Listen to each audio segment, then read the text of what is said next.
राम। जब आधा भाग अरिधि भागी कौशल्या ही दीना, अरिधि भागे आधे करे लीना। जब उस खीर का आधा भाग आधे आधे सभी तीनों रानियों को दे दिया तो आज तीनों रानियां गर्भवती हुई है महाराज। गर्भवती हुई और भगवान श्री राम जी आए, 4 पुत्र हो गए महाराज। तीनों रानियों के 4 पुत्र, कौशल्या के राम, सुमित्रा के लक्ष्मण और शत्रुघ्न और कैकेयी के भरत, ये 4 पुत्र हो गए। चारों वेद मानो आज राजा दशरथ के घर में आकर के समा गए। भगवान जी का लालन पालन हुआ, बाल लीला। ये बाल लीला तो भैया सब कुछ सारी लीलाएं कहाँ होगी, केवल राम कथा में। यहाँ पे तो कृष्ण कथा चल रही है और कृष्ण कथा में रामायण केवल 2-4 अध्याय में लिखी गई है, छोटी सी रामायण।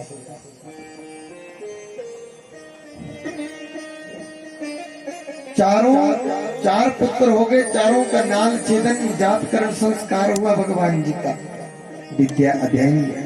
और उसके बाद विश्वामित्र जी का अयोध्या में पदार्पण हुआ। आए विश्वामित्र जी, और विश्वामित्र जी ने आज राजा दशरथ से एक डिमांड करी थी, एक मांग करी। बोला राजन, हम आपसे दोनों बालकों को मांग रहे हैं। कौन? राम लखन देहो रघुनाथा। अरे राजन, राम और लखन को मुझे सौंप दो।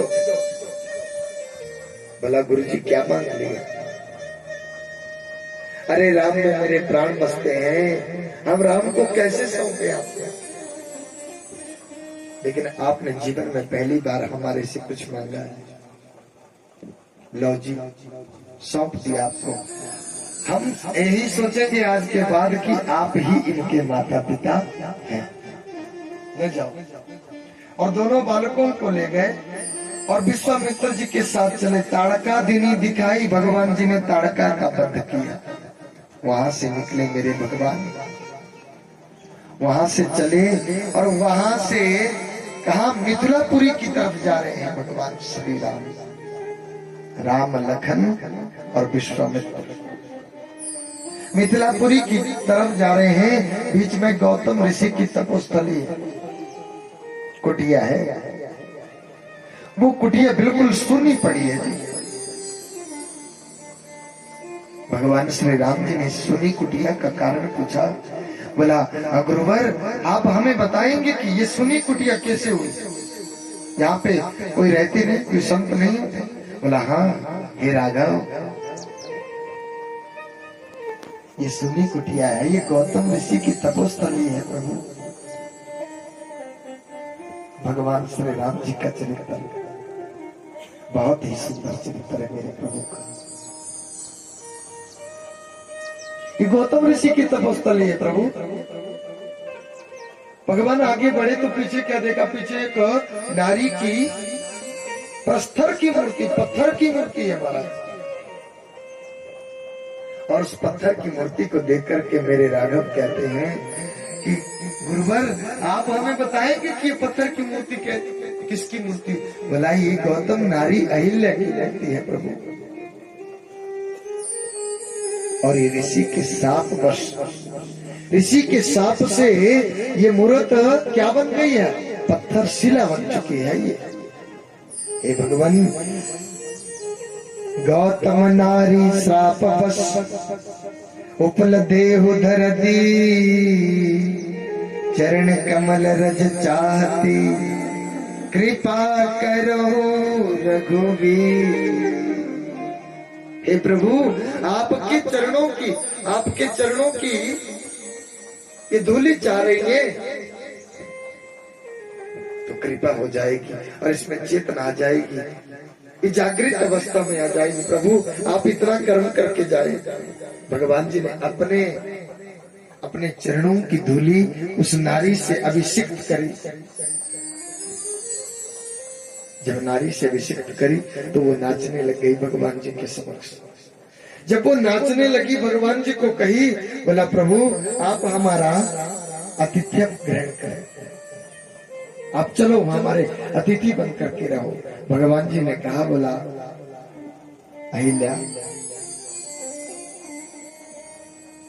जब समय आएगा तो हम आपका आतिथ्य भी लेंगे, लेकिन अभी समय नहीं, अभी हम गुरुवर के साथ जा रहे हैं। और भगवान जाकर के पहुंचे पुष्प वाटिका में। जब पुष्प वाटिका में मेरे राघव पहुंचे तो माता सीता ने प्रभु को और प्रभु ने माता सीता को ध्यान रहे। आज दिन तक कभी भी भगवान श्री राम किसी नारी की तरफ नहीं देखे, लेकिन आज माता सीता के मुखमंडल पे भगवान जी ने नजरें गड़ाई है और माता सीता ने ये चार आंखें आपस में मिल चुकी हैं। राम को देख कर श्री जनक नंदनी बाग में जा खड़ी रह गई। जनक की पुत्री है माता वैदेही सीता जानकी, उन्हीं का नाम है। राम को देख के श्री जनक नंदनी बाग में जा खड़ी राम को देख के श्री जनक नंदनी, राम को देख के श्री जनक नंदनी बाग में जा खड़ी रह गई। बाग में जा खड़ी देखे सिया मासिया राम को, राम देखे सिया मासिया राम को, प्यारे पिया लड़ी रह गई। प्यारे पिया लड़ी रह गई। भगवान जी ने माता को और माता रानी ने भगवान जी को देखा तो माता ने मन ही मन में वहीं पे कामना कर डाली कि हे महामाया, माता गौरजन से कामना करती है अटल सुहाग की कामना। देवी पूजी पद कमल तुम्हारे, सुर नर मुनि जन भय सुखारे। हे भगवती माता, जिसने भी तुम्हारे चरणों की वंदना करी है वो सब सुख को प्राप्त हुए हैं। उनके मन की कामना को आपने पूर्ण किया है। आज मेरी भी कामना हुई है महामाया। जैसे तुमने अपने स्वामी को पाने के लिए तुमने तो माता पत्तों का सेवन किया।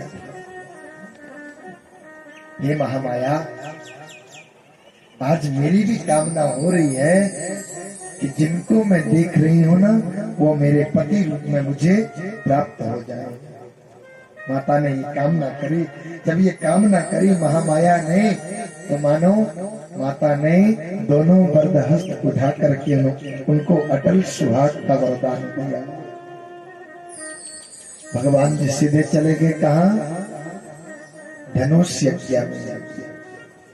धनुष यज्ञ में मेरे प्रभु श्री राम जी चले गए। जब धनुष यज्ञ में चले गए ना तो वहां पे तो ये ढोल बजाया गया था कि जो भी इस धनुष को तोड़ेगा वही सीता का पति माना जाएगा। स्वयंवर रचा जा रहा था। इतने बड़े बड़े पेड़ों भी वहां पे आए थे। अपनी मूंछों को ताव दे करके कि क्या पता भैया वहां पे तो जोर की आजमाइश हो जा रही है। हो सकता है कि वो हम हम ही उठा लें। बहुत बड़े घराने से है सीता, महलों में रहने वाली बेटी है सीता, बहुत बड़े बड़े बोझों को ताव दे करके आए लोग। जिमी सुख संपत्ति जिमी ही बुलावे, धर्मशील तही पावे सुहावे। सुख संपत्तियों को धर्मशील आदमी को बुलाना नहीं पड़ता। तुम चाहे आगे बैठो, तुम चाहे सबसे पीछे बैठो, लेकिन जहां पे धर्मशील आदमी होगा वहां पे संपत्ति अपने आप चल करके आ जाती। मैंने कल की कथा में भी कहा था ना कि राजा की पूजा उसके राज्य में हो सकती है, लेकिन एक विद्वान की पूजा तो भैया जंगल में बैठ जाए वही भी हो जाएगी। आदमी के पास गुण चाहिए, गुणवान बनो, भाग्यवादी मत बनो, कर्मयोगी बनो। जो भाग्य पे जो बैठ करके भैया भाग्य में होगा तो मिल जाएगा। भगवान तो ऐसे लोगों का साथ छोड़ देते हैं, ध्यान देना। भाग्यवादी जो लोग होते हैं, भाग्यवादी मत बनो, कर्मयोगी बनो। भगवान जी ने गीता में कर्मण्येवाधिकारस्ते मा फलेषु कदाचन मा कर्म फल हेतुर्भु मा संगोत्स कर्मणि। तुम कर्म करो, तुम्हारा अधिकार केवल कर्म करने में है। ये अर्जुन तुम कर्म करो, फल की इच्छा तुम नहीं रख सकते, फल तो मेरे हाथ में है। भगवान जी की प्रतिज्ञा, भगवान जी की प्रतिज्ञा है। और श्री राम प्रभु सबसे पीछे वाली पंक्ति में बैठे हैं। भैया सबने जोर आजमाइश कर ली, एक हाथ से कहा था उठाने को, दोनों हाथ भी लगाए लेकिन वो नहीं उठा, वो किसी से नहीं उठा। जनक जी को बड़ा भारी, वो हृदय द्रवित हो गए कि भैया मेरी बेटी तो, मेरी पुत्री तो रह जाएगी इस हिसाब से, तो ये तो कवारी रह जाएंगी, इसको कोई नहीं विवाहेगा, यहाँ तो कोई भी नहीं। और उन्होंने ऐलान कर दिया भरी सभा में कि बोला इस सभा में कोई किसी माँ ने किसी वीर को जन्म नहीं दिया क्या?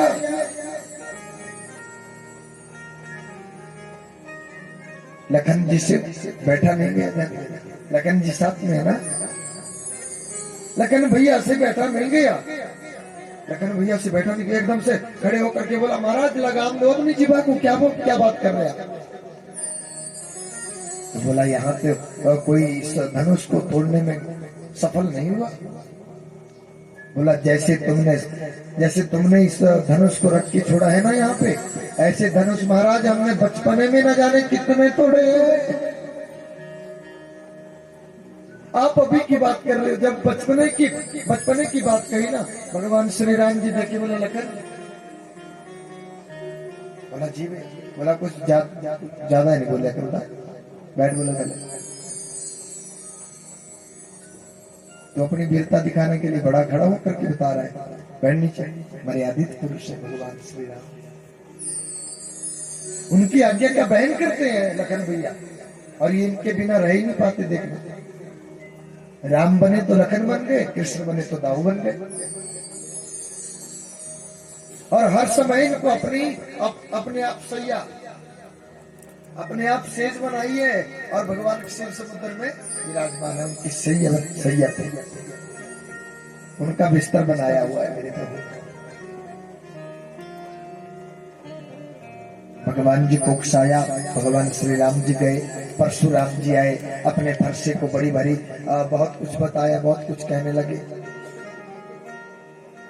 और उनकी तो आपस में क्या हो गई, जैसे हम कहते हैं ना अपनी भाषा में मैं तू, और वैसे मैं तू हो गई थी वहां पे। किसकी? लखन भैया और परशुराम जी की। किसका बालक है तू? अरे कैसा भी घोड़ा बालक है ये, किसको इसको बोला तमीज नहीं सिखाई किसी ने।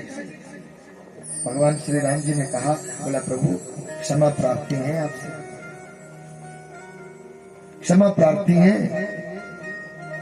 और फिर तो भगवान जी से क्षमा मांगे थे कौन? परशुराम जी। भगवान श्री राम जी गए और अपने बाएं हाथ से उसको उठाया, उस धनुष को, और एक ही हाथ से तोड़ दिया। और कमनीय कीर्ति से सभी लोगों ने भैया सबके सब ऐसे देखते रहे, किसी से बोला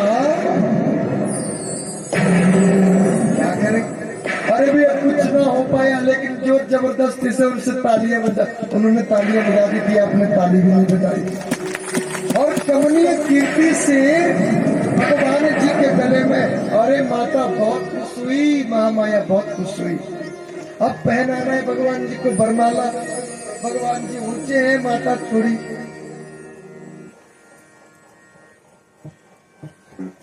नहीं पहुंचा जा रहा है माता से। लखन भैया की तरफ देखी महामाया, करो कुछ भी। और लखन भैया एकदम उस भाषा को एकदम समझ गए। लखन भैया एकदम से आए और भगवान श्री राम जी के चरणों में गिर गए थे और जोर से पांव पकड़े। वो बोला भैया तुम्हें क्या हो गया? अरे लखन क्या हुआ? और ऐसे नाटक करने लगे जैसे बहुत दुखी है। वो बोला हुआ तो हुआ क्या? और जो भगवान श्री राम उनको उठाने के लिए झुके और माता जी ने एकदम से उनके गले में वरमाला धारण करवा दी। बोलिए सियावर रामचंद्र भगवान। और भगवान जी का मानो शादी विवाह वही मान्य हो गया। बहुत कमनीय कृति से भगवान राम जी को सीता दिवाई गई। और इधर लखन भैया बैठे थे ना, तो लखन भी माता सीता की बहन के ऊपर अपनी तिरछी नजरें गड़ाए बैठे थे। वो भी तिरछी नजर से देख रहे थे महाराज। और उनकी भी शादी विवाह हो गया। मानो क्या, भगवान श्री राम जी की माता सीता पत्नी रूप में, और लखन की उर्मिला, और भरत भैया की मांडवी, और शत्रुघ्न की श्रुत कीर्ति, इनसे विवाह हो गया भगवान जी का। चारों भाइयों का विवाह हो गया। बहुत धूमधाम से विवाह हुआ महाराज, बहुत धूमधाम से विवाह किया गया भगवान जी का। लेकिन आज क्या हुआ, सब कुछ अच्छा चल रहा था कि आज दशरथ जी महाराज सुबह नहा धो करके बाहर निकले ज्यों, और आईने में अपने केसों को संवार रहे। तो देखा क्या कि कनपटी के पास के जो बाल हैं ये श्वेत होने को आए। अब तो श्वेत 7, 8, 10 वर्ष के बच्चे के हो जाते हैं, लेकिन बाल पहले श्वेत तभी होते थे जब बुढ़ापा आता था, है ना भाई? मेरे बाल श्वेत होने को आए हैं, तो अब हमारा बुढ़ापा शुरू है। 50 के बाद क्या लगता है? 51।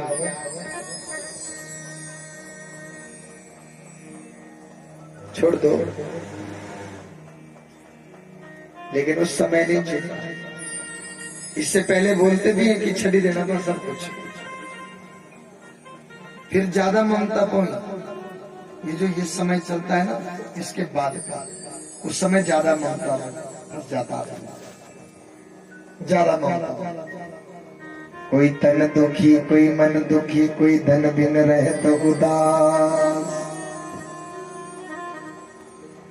कोई तन दुखी, कोई मन दुखी, कोई धन बिन रहे तो उदास। थोड़े थोड़े सब दुखी, सुखी राम जी के दास। सुखी केवल कौन है? जो फक्कड़ है हमारा। किसको? गृहस्थी में भी है, गृहस्थी भी है, लेकिन गृहस्थी में हमारा केवल कितना तात्पर्य, क्या हमें कौन सा धर्म निर्वाह करना है? जो हमारे ऊपर ड्यूटी है आप उसको पूरा करो। गृहस्थी के पास धन होना चाहिए, शास्त्र कहते हैं गृहस्थी के पास धन का होना अति आवश्यक है। 4 भागों में बांटा गया मनुष्य शरीर को, 1 से 25, 25 से 50, 50 से 75, 75 से 100। 1 से 25 ब्रह्मचर्य, 25 से 50 गृहस्थी, 50 से 75 वानप्रस्थी, और 75 से 100 सन्यासी। अरे 50 के बाद फिर क्या करना चाहिए? राम भजन करना चाहिए, माया को धीरे धीरे पर। और किसकी तरफ ध्यान होना चाहिए? केवल भगवान जी की तरफ जितनी पूंजी आपस में आपने हमने जितनी एकत्रित करके रखी है उसको कहीं अच्छी जगह लगाएंगे। आप उसको खत्म नहीं कर रहे हैं, ध्यान देना। आप उस पैसे धेले को खत्म नहीं कर रहे हैं, आप अपने बच्चों की शुभ कामना कर रहे हैं। हम अपने बच्चों के लिए शुभ कामना कर रहे हैं। एक तो हमारे बच्चों में संस्कार आएंगे, दूसरी बात कि हमारे घर में शुभ काम होता रहेगा और इस बहाने से हमारा जो धन है वो अच्छी जगह लगेगा। और तीसरी बात कि जो हम देते हैं भगवान जी को वो कहीं ना कहीं काम आ ही जाएगा, कहीं ना कहीं काम आ ही जाएगा। यहाँ का दिया आगे काम आएगा, पीछे का दिया यहाँ काम आएगा। वो तो मिलेगा तभी जब यहाँ से जाएगा। स्थूल शरीर केवल इतना जितना हमारा अंगूठा है इतना शरीर लेकर के भगवान जी के दरबार में जाएगा मनुष्य, केवल इतना शरीर लेकर के। और वहां उससे पूछा जाएगा कि तू क्या क्या करके आया रे। भूख लगी प्रभु, पहले भूख मेरी भूख को मिटाओ। किया है तुमने कभी अपने घर द्वार में काशी या बासी? तुमने काशी में जाकर के अपनी बासी होता अपना घर। तुमने कभी किसी को 10 आदमी को खाना खिलाया, जग प्रसाद किया है तूने किसी का भला चाहा है, जग प्रसाद किया है, छबील लगाई है। तूने कभी किसी गरीब की बेटी के शादी करवाई है भैया, वहां पे कितनी खुश होगी बेचारी बेटी। तुमने कभी भगवान जी का नाम स्मरण किया है, भागवत जैसी कथा श्रवण करी है? नहीं भक्त, ऐसा तो कुछ भी नहीं किया है। तो फिर यहाँ आकर के कैसी कामना कर सकता है? तुम कामना नहीं कर सकते। ये तो तभी संभव हो पाएगा जब हम अपने हाथ जीते जी, उसके बाद हमारी आंखों को बंद होने के बाद हमें क्या कौन कुछ कर रहा है ये कहीं किसी के ऊपर निर्भर नहीं हो सकते महाराज। निर्भर केवल हम अपने ऊपर निर्भर हो सकते हैं कि जब हम नहीं कर पा रहे हैं तो हमारे बालक क्या कर पाएंगे बताओ।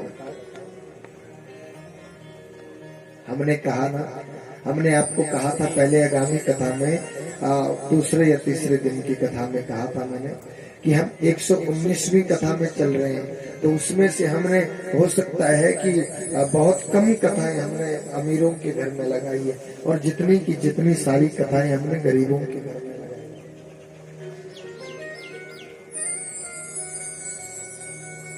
जिनका कोई नहीं होता, भगवान जी ने एक नवमी तिथि रिक्ता तिथि थी, ध्यान देना। भगवान जी ने नवमी तिथि कोई क्यों चुना है? मध्य दिवस अति शीत न धाम, नवमी तिथि भगवान जी नवमी तिथि में आए क्योंकि रिक्ता तिथि, रिक्ता का मतलब कि खाली तिथि थी महाराज। कोई यम द्वितीया है, कोई अक्षय तृतीया है, कोई कलंक चतुर्थी है, कोई गणेश चतुर्थी है, कोई नाग पंचमी है, कोई छठी है, कोई सातवीं है, कोई अष्टमी है। नवमी तो कोई नहीं थी, लेकिन नवमी में मेरे श्री राम जी आए, इसीलिए जितना हम अपने हाथों से दे करके जाएंगे वही हमारे साथ चलेगा। जितना हम अपने जीवा से गुणगान करेंगे वही हमारे साथ चलेगा। उस दिन हमारे से नहीं बोला जाएगा, लेकिन जो साथ में चले होंगे वो जरूर बोलेंगे। कहाँ तक? हमारी मंजिल तक, हमारे शमशान तक कि राम नाम सत्य है, हरि नाम सत्य है, प्रभु नाम सत्य है। इस सत्य को हम सत्य करके चले तब हमारे आने का औचित्य है। ऐसे हमारे मनुष्य बनने का कोई औचित्य नहीं।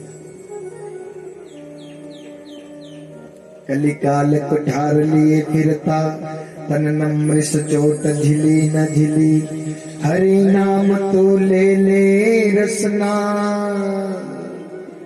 तो अंत समय में हिली ना हिली। जितना भगवान जी का नाम लिया जाए उतना कम है, क्या पता कि अंत समय में हमारे से यह नाम लिया जाए या ना लिया जाए, इसका क्या मालूम, कोई मालूम नहीं महाराज। भगवान श्री राम कमनीय कीर्ति से माता सीता को प्राप्त किए बच्चों के ऊपर आज राजा दशरथ ने ये मन में ठान ली कि हम सारा कारोबार इनके सर के ऊपर सौंप देंगे। गुरु वशिष्ठ जी को बुलाया, उन्हें उनकी माथे की रेखा गुरु वशिष्ठ जी ने पढ़ ली। अरे राजा दशरथ की तो आयु ही केवल शेष 7 दिन की बची है। काल करे सो आज कर, आज करे सो अब, पल में परलय होएगी बाहुरी करे। अच्छे काम को टालना नहीं चाहिए। बोला महाराज अगले कल का मुहूर्त निकला। किसी कैसा मुहूर्त महाराज? अरे राम को राज तिलक का मुहूर्त निकल रहा है अगले कल का, अगले कल का मुहूर्त, कल सुबह का। हाँ दशरथ जी ने कहा, बोला गुरुजी बच्चे का जन्मदिन नहीं करना है, राज तिलक करना है महाराज, समय चाहिए इसके लिए। बोला ना, इससे अच्छा मुहूर्त और कोई होगा ही नहीं बेहतर।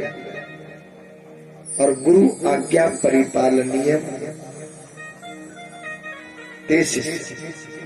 गुरु की आज्ञा का पालन करना वही शिष्य है महाराज, वही असली शिष्य है।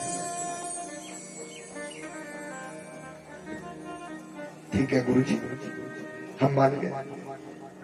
और रातों रात पूरी अयोध्यापुरी को सजा दुधा दिया, ऐसे सजा दी पूरी अयोध्यापुरी जैसे दुल्हन को सजा करके बिठाया जाता है, ऐसे सज करके भगवान जी की अयोध्यापुरी। कितना सुंदर, कितना सुंदर, बहुत सुंदर मौका भगवान जी देते। जो गए ना अयोध्या में, आजकल तो भैया राम मंदिर तो बनने के लिए तैयार हो रहा है। आधे से ज्यादा, आधा काम तो हो चुका है राम मंदिर का। हमने कहा था ना कि भगवान श्री राम जी की जो मूर्त आ रही है वो कैसी मूर्त, किस पत्थर की आ करके, शालिग्राम भगवान जी की काठमांडू से आ रही है। वो शालिग्राम में अपने आप